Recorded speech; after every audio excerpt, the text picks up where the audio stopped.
Hello and welcome to Trade Maestro. Thank you for joining us. We know your time is valuable and we take that very seriously.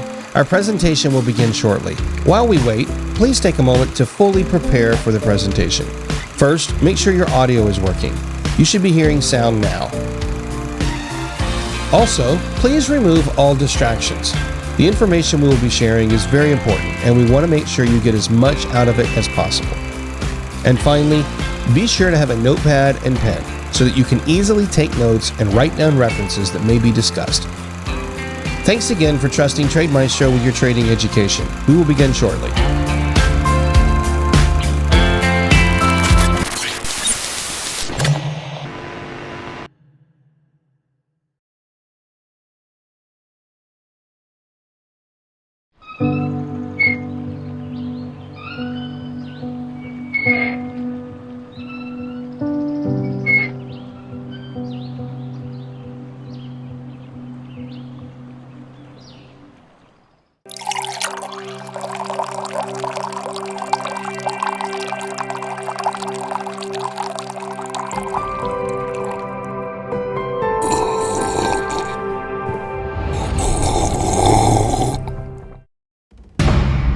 For thousands of years, if somebody wanted to learn a new skill, maybe learn to make boots or horse saddles, how did they learn that skill?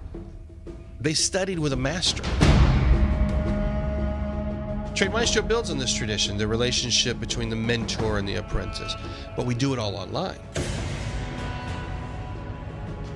The term maestro means master or an artist of consummate skill. And that's what a trade maestro is. It's a person who has mastered the art of trading.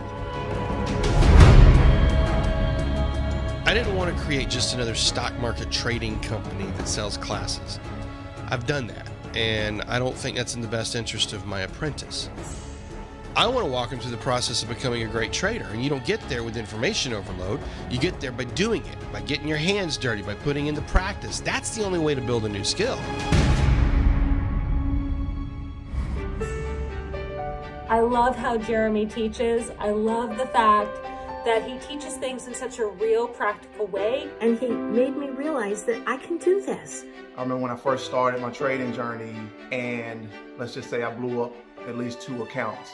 I know this model of learning to trade works. I've had the opportunity to work with people from over 80 different countries. And I was skeptical at first. I was kind of like, okay, are you sure about this? I was always chasing stocks. I would always chase the next top thing and never had an opportunity to get any profit from it.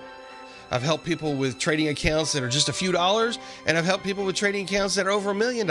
These courses give me a much wider perspective on what is really possible. And what Jeremy does so well is that he breaks it down in a simple form so it's easy to understand. They're just regular folks, and if I can teach them, I can teach you. I didn't want to let someone else tell me what the play was and I just follow their lead. I wanted to learn it for myself. My greatest joy is when somebody that I have taught over the last decade, they reach out and they say something like, you won't believe it, but I actually have people that are asking me to teach them how to trade. Is that okay? You think I can teach them? Working with you taught me that, stocks go through ups and downs pretty regularly and pretty predictable. The portion that my husband has now been able to take over and own has outperformed the market and is doing better than the rest of our retirement. It is totally life-changing. Just to think that I touched people, I taught them to do something, I influenced a generation of traders, and now they're taking it forward and they're influencing the next. At the end of the trade, I ended up making 140%. It just gives me so much delight and joy knowing that I can still do something with my financial future. This is not something that's only for other people. I can actually become financially independent. Not only allow me to make better trades, more lucrative trades, but have more confidence while I trade. This Trade Maestro membership is excellent because it's got something for everyone. If you're just starting out, or even if you've been trading for a while, you'll find something you like. You need to get enrolled right now. It's affordable. It's comprehensive. And it's risk-free because you can cancel anytime if you decide you don't like it. So if you want to learn to trade the stock market, or if you're looking to take your trading to the next level, you need to get enrolled as a Trade Maestro member right now.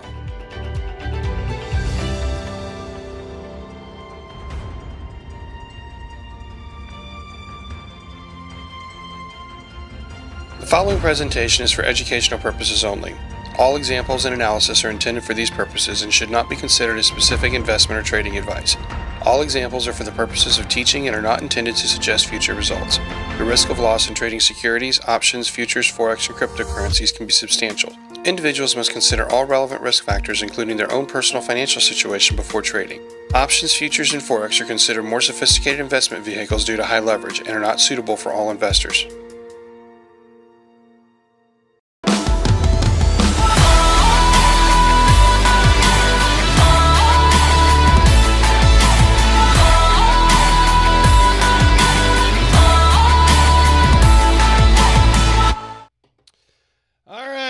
We are back, and I think we're actually live now, and I think everything is working the way that it's supposed to work. Sorry I had everybody sit through that intro again if you were watching the intro, but I'm trying to get these different places going all at once, and what I did started with a different technical problem and created a domino of technical problems. So I'm sorry about that. Let's see if it's working now. So this is the main screen. There's the little one. This is the wrong one.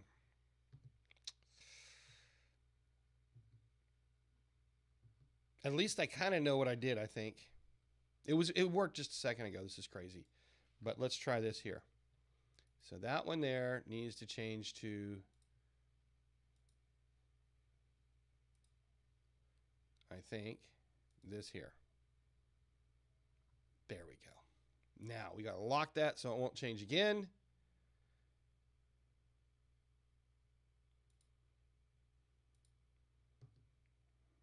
Now I think we're in business. Sheesh, I'm so sorry, folks.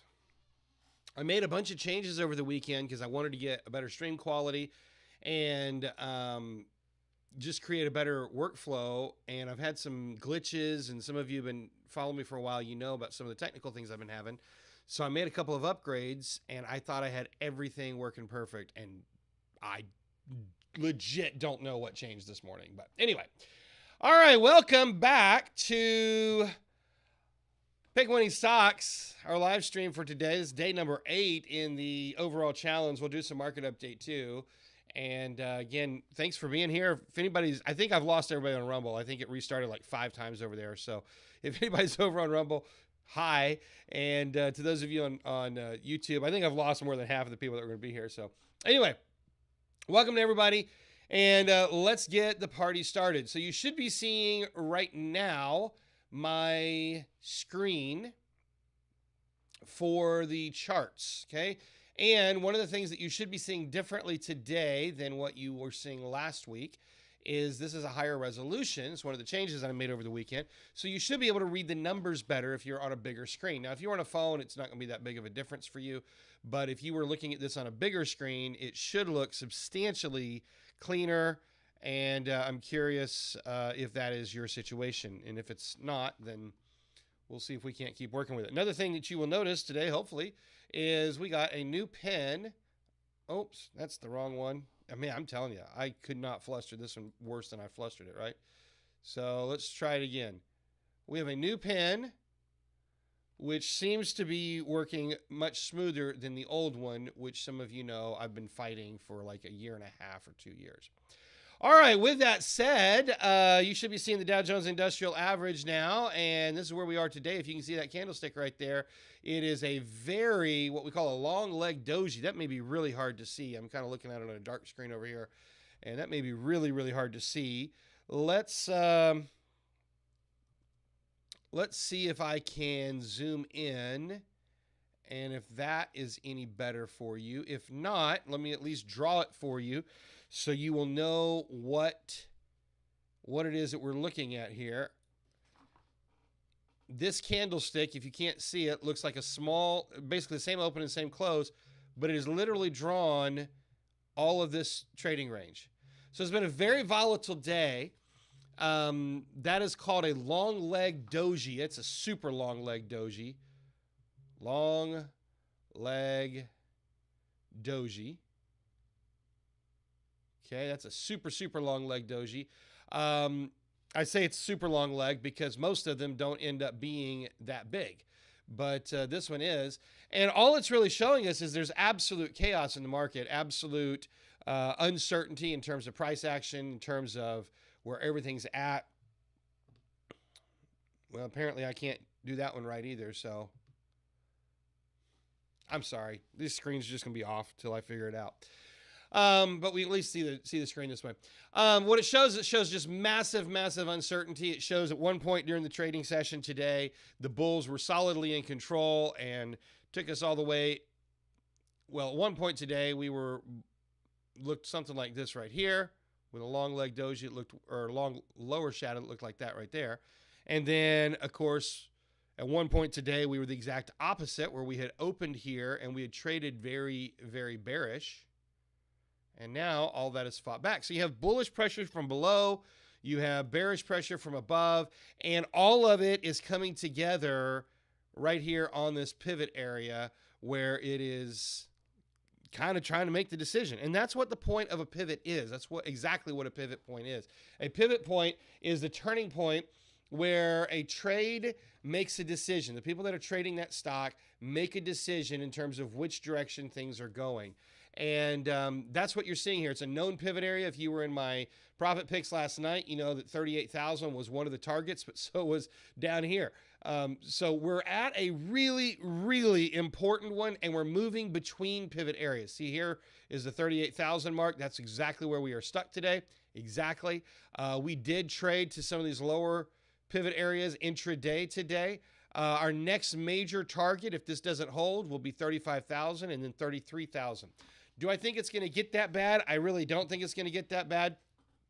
I just drew some stuff there that you guys couldn't see because I'm sitting here fighting everything and you didn't see it all. But let me just draw your attention to what I just drew. So I made a point that this was a known pivot, and that's exactly where we are today at this known pivot. And our next target's 35,000 and then 33,000. Okay, so that's what you're looking at there. All right, there's kind of a market update for you, a little bit clunkier than I would want it to be, but that's where we are. Taking a look over here at the S&P 500, it's only down 4 points. So relatively speaking, it's not a big deal. But if you look at the candlestick from today, boy, what a different story. I mean, that is what we call a bullish counterattack. The way a bullish counterattack candle is formed is we close over here, which is what we did on Friday, and we gap down, which is what we did this morning, and then we trade up and close essentially at the same price that we closed on Friday. So if we were to close the market right now, it would end the session as a bullish counterattack. That is typically the bottom of a swing, but it doesn't necessarily mean it's immediately the bottom of the swing. Often what happens is it will start with a counterattack like that and then come on down here and fizzle and fazzle for a little bit before it finally puts in the bottom. So we'll have to see exactly how this is going to play out. There's a lot of volatility, obviously, a lot of uncertainty going on. And that's what you're seeing playing out with these huge candlesticks. Same thing with the NASDAQ. NASDAQ's only down 10 points, relatively speaking. You say, how can it be? It was so bearish. You know, the Dow was down, 1,000 points at one point. How can the NASDAQ be only down 10 points? Well, you can look at it and see very clearly here. We gapped way down this morning. Gapped way down. And again, it's a counterattack right there. And so you see that coming into play. All right, so that is what's going on in the market. There's a lot of confusion. There's a lot of uncertainty. And a question that was asked of me from one of our students, Bill, he wanted to know, he said, why is there so much negative reaction to the news on tariffs? And I think I addressed this last week, but I'll address it again here. I think a lot of it is just fear. Part of it's just fear in and of itself. But as I said last week, news comes with a direction, not a price. News comes with a direction, not a price. People are not sitting here saying, oh, because of tariffs, this is what the value of the market is. That's not what people are saying. What people are saying is, okay, tariffs we think are bearish, let's start selling. But if you're honest with yourself, if you look back at where we've been over the last several weeks and several months, this was a bearish move that was already setting itself up. And so what the tariffs did is they just kind of poured kerosene on it. And it really, I promise, there's nothing about the news of tariffs that justifies this selling to the extent that we see. There's absolutely nothing about it. And there's absolutely nothing about the news of tariffs that suggests that the Dow should be sitting at 38,000. None of that is connected. That is a story that the news media will bring in and try to tell you is connected, but it's really not connected. What is connected is the market was already consolidating, which is what we've been looking at for the last couple of weeks up here. Market was already consolidating, and that was your channeling behavior that you saw up there. And then as we are trying to figure out what's going on, and this is where we spent like 2.5 or 3 weeks here trying to figure out, are we going back up? Are we going to break down? As we're trying to figure that out, this news of the tariffs came in, and boom, there comes the direction, and that direction just happened to be bearish, okay? So don't associate, despite what the news media says, do not associate, oh, the tariffs, they just destroyed the market. No, the market was already trying to figure out a direction. It was already trying to correct some of these bullish moves that had taken place, and it just so happened that the tariffs were the news event that sent it in a direction. Okay, and as long as you remember that, and as long as you don't buy into the news hype and the news media, you're going to be much further ahead. All right, that's the market update I got for you right now. Again, a little bit more clunky than we want it to be, but that's what we got. If you got any questions on it, feel free to type it in here to the chat over on YouTube or over on Rumble if you're over there. Got a couple people watching over there. So type it in there, and I'll see if I can't answer your questions and keep things moving somewhat smoothly here. All right, let's move on over to our main presentation, and let's see if this works. Of course, now it's confused again. I think what has happened is, there's that. That's working. There we go. Okay. I think we're working now. So you should see the pick winning stock screen. We're getting into day number 8. Last week, we spent the entire week laying the foundation for how our system of trading works, and specifically our philosophy of trading, and dissociating from the old school philosophy of trading of just buy and hold and hope for the best. I laid out 3 steps in the blueprint. Identify the direction of the trade, identify the strategy that works with that, and then risk management. And we spent all week last week basically focusing in on the first piece of that, which is analysis. Now, I can talk ad nauseum about analysis. We can go a lot deeper on that. And those of you who've been around for a while, you certainly know that we have gone deeper on that. But what I shared with you last week, and what I want you to really lock in on, is identifying your support and resistance areas and identifying your trends. And if you can do those 2 things, then you're going to be okay. If you can do those 2 things, you're going to be way ahead, and you'll literally be ahead of 75, 80, maybe 85% of the market just with those 2 aspects of trade analysis. And then what you'll have is you'll have the rest of your life to refine the other stuff. What I want to get into today is I want to start talking about strategy. And I want to start understanding what is the meaning of strategy and how does it all apply. Strategy is one of those things that is very sexy. People are always excited about it. But really what it breaks down to is, how do we play the market? That's all strategy is. How do we play the market? Whenever we think about the 3-step formula, this is step number 2. Step number 2 is to apply the appropriate strategy. But what most people tend to do is start with strategy, and then they wonder why they're often upside down in their trades, because they really did not understand the analysis. Analysis, picking the trade direction, is step number 1. Step 2 is to apply the right strategy, and then of course step 3 is to use good risk management. Now I'm going to use a image here, and of course you can all see what that is. This is what strategy is like. For most traders, strategy is like, well, why did we skip beyond my thing there, I wonder? There we go. For most traders, they treat strategy like this. They think it's a quick fix.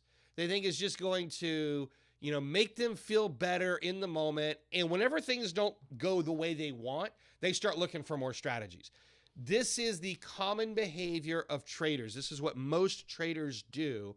And I want to really caution you against that, because here's the reality. Strategies by far are not the most important piece of the trading puzzle. In fact, they're only a third of the process, but they're really very much not the most important piece. I'm not saying that they're not important. I'm saying it's not the most important piece of the trading process. It is very much a middle of the road step on the journey. It's kind of sandwiched in there between, picking the trade direction and making sure you don't go broke, which is the risk management piece. So let's talk about a couple of general principles as it relates to strategies. First and foremost, you need to know that strategies can be very simple. They don't have to be complicated. In fact, I often say, if you cannot effectively execute a simple strategy, you're never going to effectively execute a complicated strategy. Mark that down. Make that a mental note for you. I have people that come in and, they want to do broken wing butterflies. Okay, well, that sounds great. It's exciting. I know you watched some guys' preview webinar and it looked like everything was perfect on there, but there's a lot of moving parts in a broken wing butterfly. Do you really want to do that? Can you execute a simple strategy? Can you, people say, I want to do an iron condor. That's great. I love iron condors. There's 4 legs in an iron condor. That means there's 4 options at any time, and you have all the diversity and all the variations that happen with options happening all at the same time. Are you really prepared to handle that? And the answer is probably not.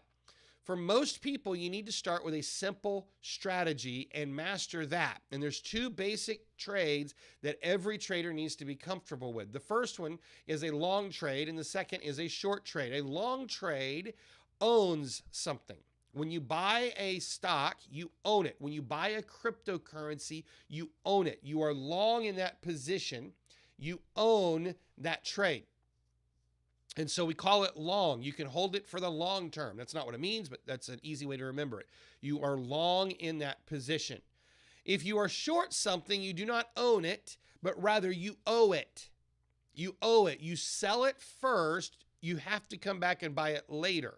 So if you sold it up front, you have to buy it later at a later time. That means from the day you start, you don't own the stock or you don't own the crypto, but rather when you short it, you owe it from day one. You say, why would I do that? You would do that because you think something's going down in value. You are bearish on it. Okay. Now, there's people that argue both ways, whether or not you should be long or short, whether it should even be legal, but the answer is it absolutely should be. And I'll explain some of that to you as we get going here. If you remember the first session, we talked about the key to making money with your trades. The key is to buy low and sell high. How do you do that? The answer is a long trade. A long trade is the strategy if you're buying low and selling high. Now, if you think about this for a moment, if you're one of the people, many people who has only bought stock and you've often thought to yourself that stocks should always go up over time, or you think that whenever stocks go down, it's bad. You have been buying long and you've been indoctrinated that long is maybe the only strategy. There's a reason for that. The reason for that is because around the 1930s, people started trying to micromanage through government regulations what traders could do. And they made it more difficult for traders, regular everyday traders, to short the market. And what mutual funds and fund advisors started doing is they started telling people, well, you just need to buy and hold. Because if you buy and hold, eventually it's going to go up. That's what they told people. Well, it was actually a form of market manipulation. But what's done in the process is it's taught people that buying and holding, buying long, is the only technique for making money in the market. It's not. What if you wanted to sell something? What if you see something that's too expensive? What if you see something that's too valuable and the price is going down? For example, many years ago, whenever the new iPads came out, this was like the iPad 2, I remember I went to the mall and there was a line all the way through the mall. I didn't even know the iPads were coming out that day. And there was a line backed up to the entire mall, all the way back to the food court and everything. And I was like, my goodness, what's going on? And I started talking to some people on the line, and they were waiting for the iPad 2 release. Apple had a big release going on, and it was coming out at 5 o'clock that day. So some of these people had camped out overnight to get an iPad. Had huge demand built. Well, guess what happens? Of course, they sell out very, very quickly. But now you have all these people who didn't get to buy the iPad. They wanted it. They camped out overnight. They weren't able to get it. Where do you think they went? They went home and they went to the secondary market, the greatest free market in the world, eBay. And they watched as people would put up iPads that they were able to get and sell them for a lot more. Well, if you knew people were willing to pay too much for it, and you knew that they were paying more than it was worth, wouldn't you like to sell at the higher price? The answer is absolutely. Where do I get an iPad? Well, just go borrow one, let's sell it for a higher price, and we'll replace it a little bit later. That's the idea of selling short. When you sell something short, you're selling at a higher value. You know that the value should be less. It's going down for different reasons. You could make the fundamental argument. You could make a technical argument. Whatever the argument is, you know the value is going down. So you sell high and you buy low as a secondary step. In order to do that, the type of trade that you use is what we call a short trade or selling short. These are the basics of strategy, period. We buy long for a bullish trade. We sell short for a bearish trade.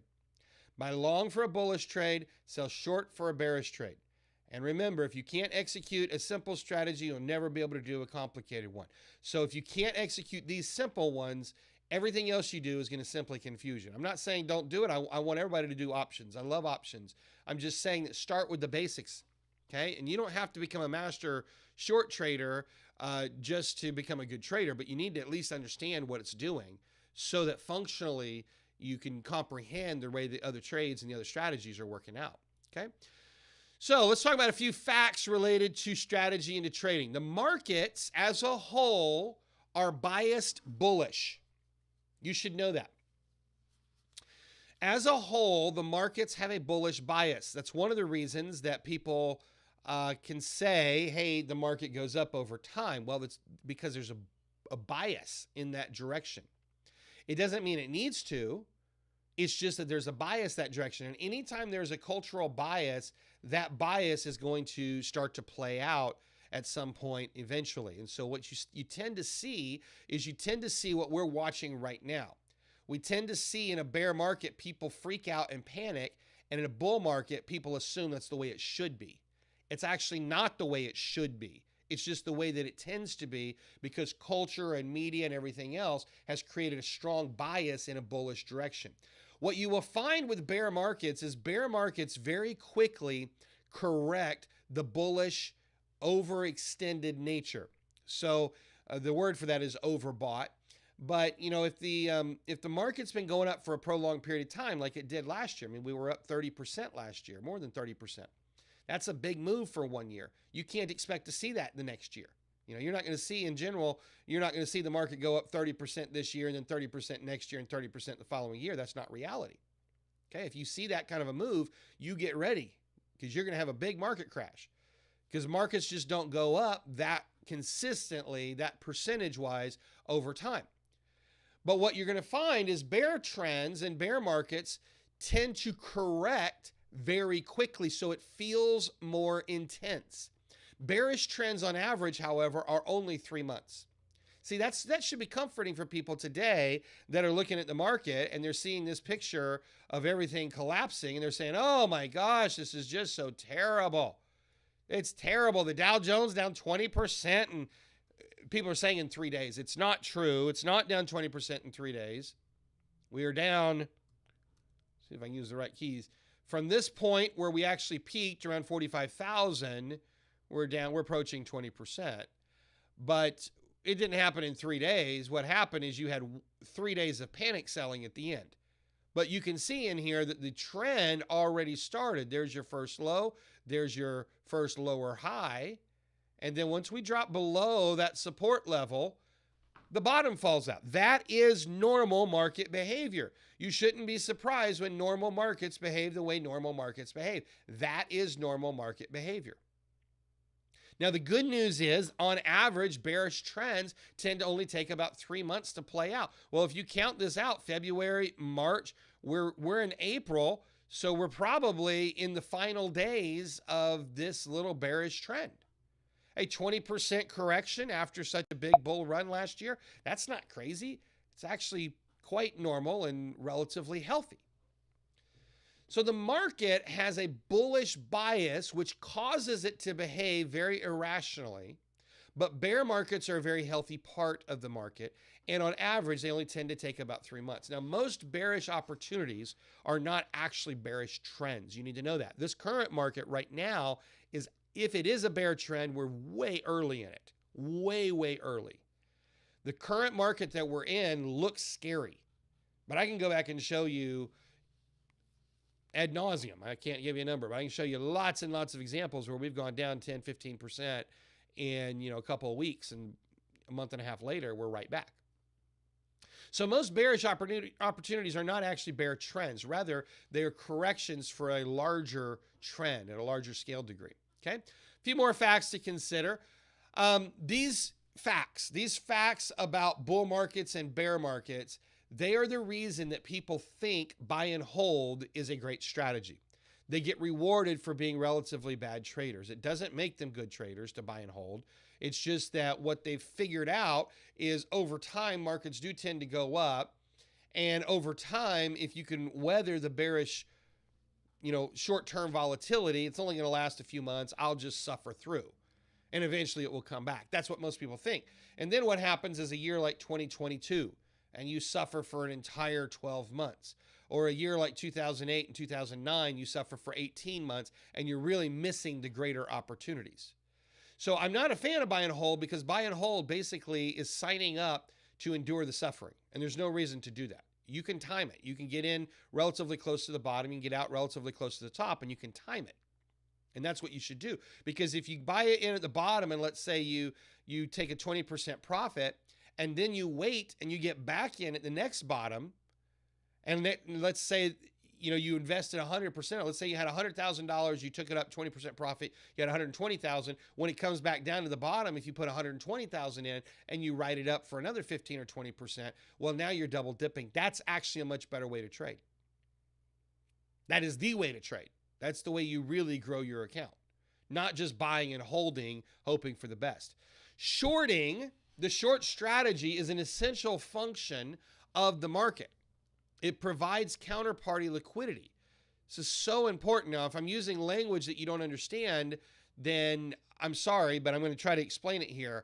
If we didn't have short selling, if we didn't have people that sell stocks short, what we would have is we would have market bubbles.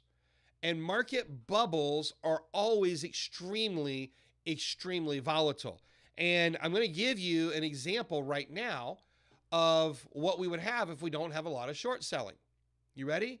Here it is. It's Bitcoin. One of the reasons crypto is so volatile, one of the reasons that cryptocurrency is so volatile, and we see these moves where it goes from 10,000 to 60,000, 60,000 to 108,000, 108,000 back down to 70. One of the reasons we have so much volatility, or you take a look over here at something like Ethereum, and you have Ethereum that was up 100%. We went from low 2000s to over 4,000, and now we're below 2,000.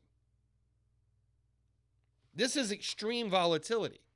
Anytime you look at something like that and you say, my goodness, we went up 100% and then we dropped down more than the 100% that we just went up, that's extreme volatility. And that's why people get afraid of crypto. There's nothing wrong with crypto. Crypto's fine. Crypto's great. What you're not understanding is there's not enough people on the way up providing selling pressure. Markets are a balancing act. Markets are a function of buyers and sellers. And when you have a lot of buying pressure and not a lot of selling, then what ends up happening is the market runs up, and it keeps running up, and it keeps running up because there's no sellers. And then eventually you hit the selling point and everybody dumps at once. And so you have these extreme moves, these extreme bullish and bearish swings that happen, and people are all over the place trying to ride the waves and figure out what's going on. I think I figured out part of the problem with my screen. It appears that my streaming software is not capturing the screens properly because it's like memorizing screens that are old screens. Like, understanding stock strategy was a long time ago. Why is it still holding that? I don't know. I have legit no clue. All right, so we said these facts are the reasons people think they can buy and hold. Short's an essential function of the market. Without short selling, we would have uncontrollable market bubbles. And the perfect example of that is, in fact, the crypto market right now. All right, a couple more facts to consider. Most people are afraid of selling short. Most people are afraid of selling short, even though if you set your trades correctly, I got to be really, really clear with what I'm saying here. If you set your trades correctly, they should not have any additional risk more than buying long.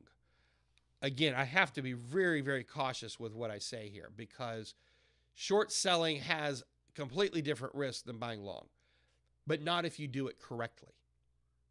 If you don't do it correctly, short selling can have unlimited risk.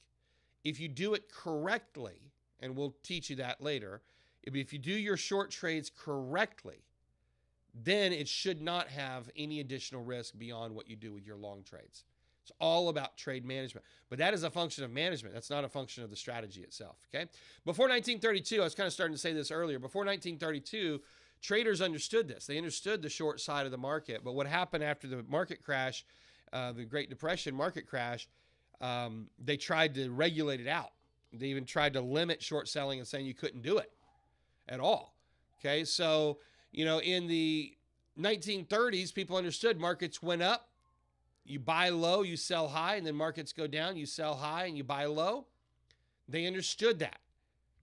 But what happened after the Great Depression is they came in and they said, oh, if it wasn't for the short sellers, we wouldn't have had the Depression. Well, that was BS. That just wasn't true. Same thing happened in 2009. They suspended short selling briefly in 2008. And what it did is it sped up how fast the market was selling. Short selling is a very essential function because what it does is it provides that counterbalance of liquidity so that the buyers have someone to buy from. You say, well, they're just borrowing it. Yeah, but they're taking the risk. And it balances the market out. Short selling is a very important function there, okay? All right, you don't have to be a short selling expert to understand how and why it must function. You genuinely do not have to be an expert in this field.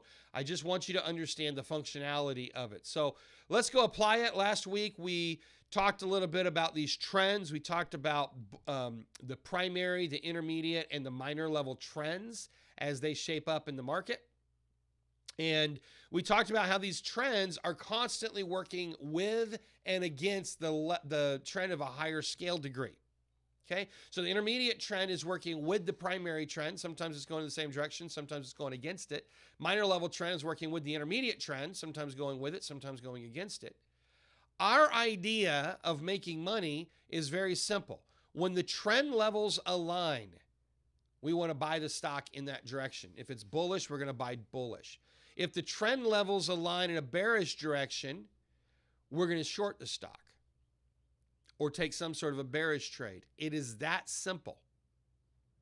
When your minor level trend is going up and your intermediate trend is going up and your primary trend is going up, that's the right time to be buying. If your minor level trend is going down and your intermediate trend is going up, that's the wrong time to be buying. If your minor level trend is going down, your intermediate trend is going down, you might be able to scalp some bearish profits, but you're going to be fighting your primary trend.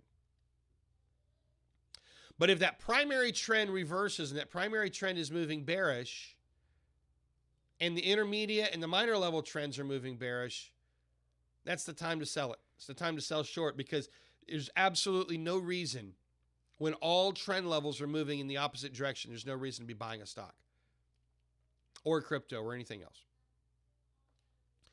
And then once you hit a resistance or a support, if the price drops above or I should say breaks out above or drops below, then you're going to get out of the trade and take your profits. So let's do a couple of examples here. This is on Zillow. We're below the averages. All three trend levels are going in the bearish direction. We short until we start breaking back above the averages and we cover. Once we're back above the averages and everything's aligned in the right direction, we buy until we start dropping down below the averages and we sell. Once we break back above the averages, we buy, and once it starts to reverse, we sell. Scooting the chart over, once we got back above the averages, we buy. Once it starts dropping below the averages, we sell. It really is that simple. It really is as simple as buy when we're above the averages. When we start dropping below, take your profits, tighten your stop, close however you need to. And you can do both directions. You can be bullish this way. You can sell short this way. Same techniques, the same way of interpreting the market data. Everything works out basically the same way. Now, I will say this, because the market is biased in a bullish direction, because it's biased, if you just follow the moving average system on its own, you will not see as many positive results in a bear market, simply because we generally don't have our moving averages fine-tuned to a 3-month trend. What we fine-tune the averages to is more for the bigger picture bullish trend. So the moving average system, as I've just described it to you, as far as strategy is concerned, does tend to work better with bullish trades, simply because, just like what we're seeing right now, the market in its bearish moves, let's come back to what we're seeing right now, tends to be relatively quick. This very well may be the entirety of the bearish swing for the Dow Jones. What we're seeing on the NASDAQ right now, which is already, 25% or more, we're already probably done with the move.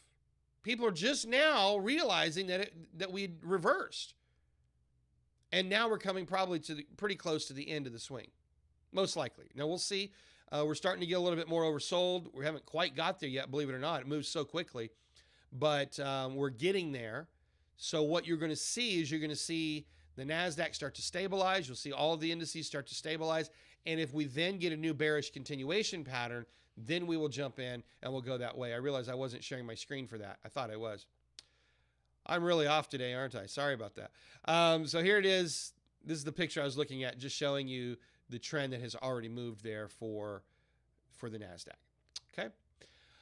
All right, folks, that's what I got to share with you today. Very simple. Understand the basic strategies. We're going to build from here tomorrow, and the next day we'll continue to build from here. But the basic strategies: buy low, sell high is a long trade. Sell high, buy low is a short trade. We apply them in bull markets and bear markets. That is the key that you need to understand today. If you have any questions, feel free to type it in there. I'll see if I can field them for you. Again, I'm very sorry for the technical glitches that we had today. Hopefully I will have this all resolved tonight, and tomorrow we will not have these glitches, and I genuinely have no idea what's caused them. So that's what makes it worse.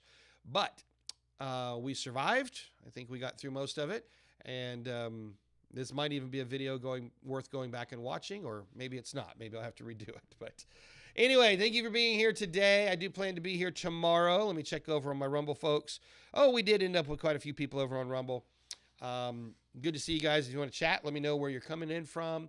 And if you got any questions, type them in here. Again, just so sorry that we had to delay and had all the restarts. And I think we had 3 false starts on the stream. It's a Monday. It's a Monday. What can I say? And it rained all weekend in Nashville. So what do you expect? It's just gloomy. Hey, I'm curious, how does the audio sound? Because I did make some tweaks to the audio as well. Changed some stuff around. It may not sound any different. It may sound better. It may sound worse. But I'm just curious how the audio sounds. I have some more tweaks I want to make to it, but haven't had time to dig into all of that. So let me know if that sounds any different to you.